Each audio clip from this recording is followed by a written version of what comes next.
base adjustments of KE fuel distributors.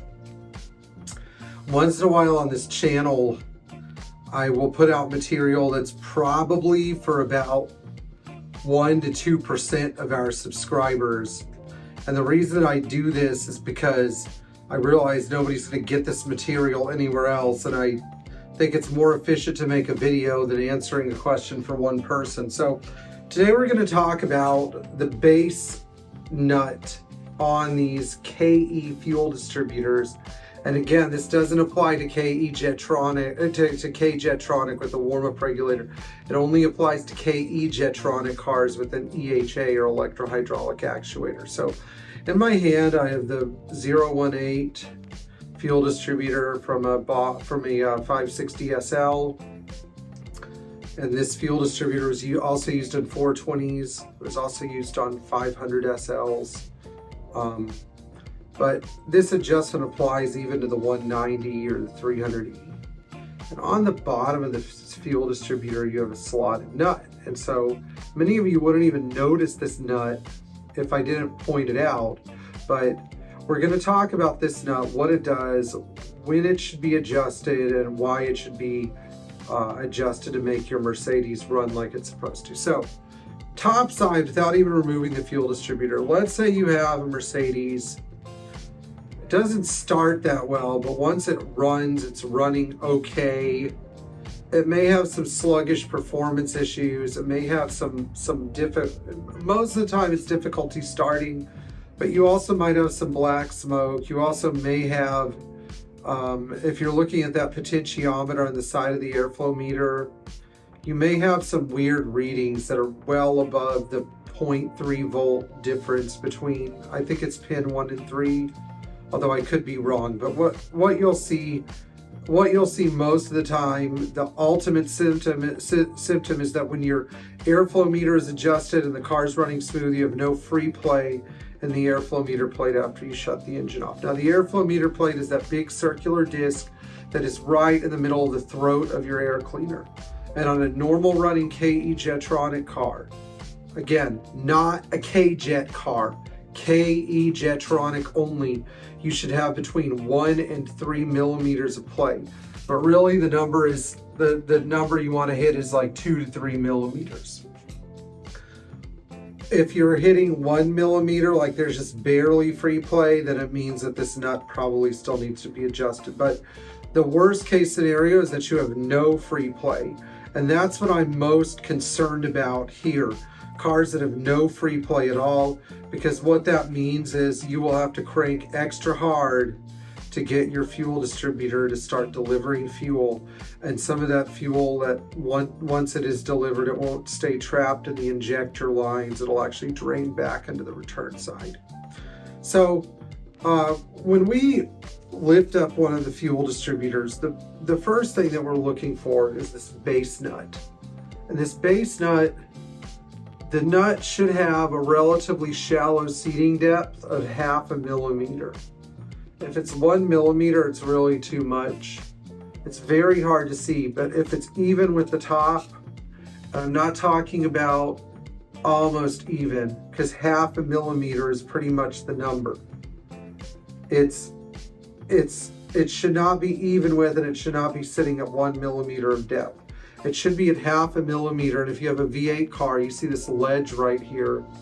We typically set the up-down portion of the slotted nut with the ledge. So this line and these lines should be at 90 degrees from each other. Now, how do you know if you're 180 degrees out? Well, a couple of things will happen. First of all, you'll either be too shallow or too deep.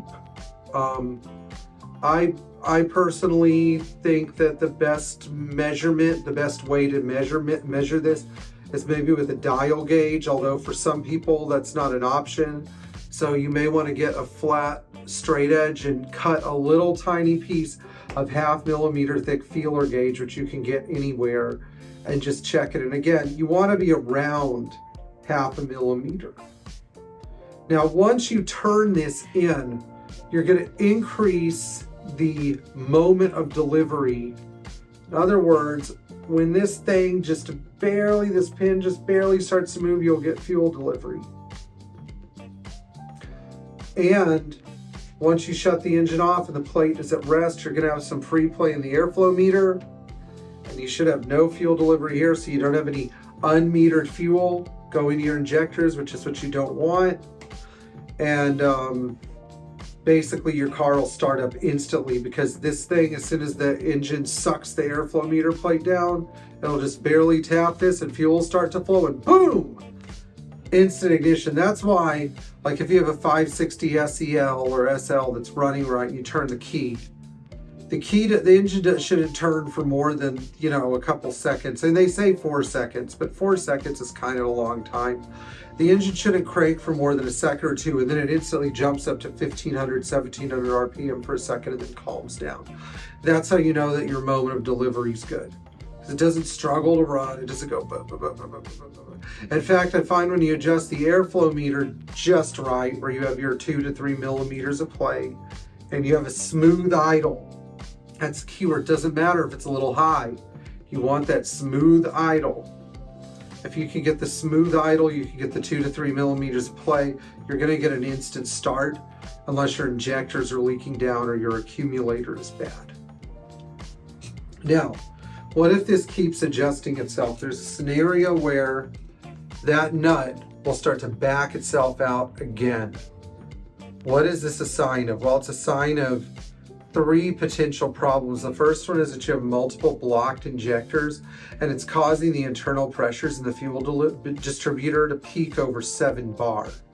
The second one is that you have a restricted or malfunctioning fuel pressure regulator, which is kind of an expensive part and rarely goes bad. But if you start to see that nut backing out again and you know your injectors are good, change the fuel pressure regulator. It means that when it's working full bore, it's not dumping enough pressure. The last one is typical of 126 cars that have sat. You could have a blocked fuel return line, and these things especially like to block at the gas tank. And we had a 420 SEL that was falling apart, but the car ran really good somehow. And when we put a fuel distributor on the car, it immediately started, that nut actually turned after several cranking attempts. We ended up having to drill through some crud in the tank at the return orifice. I couldn't believe it.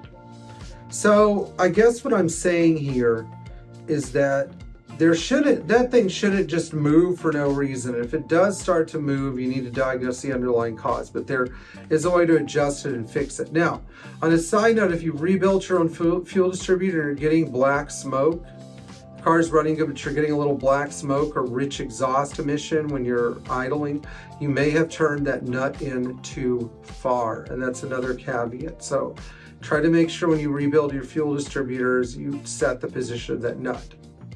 The positioning I gave, by the way, only applies to V8 cars, because that seems to be the majority KE Jetronic car that's on the road. 560 SEL, SL, 420 SEL, etc. But if you're going through your fuel distributor on a 190E or a 300E and you have a 4 or 6 plunger fuel distributor, try to set it up the same way that it came apart.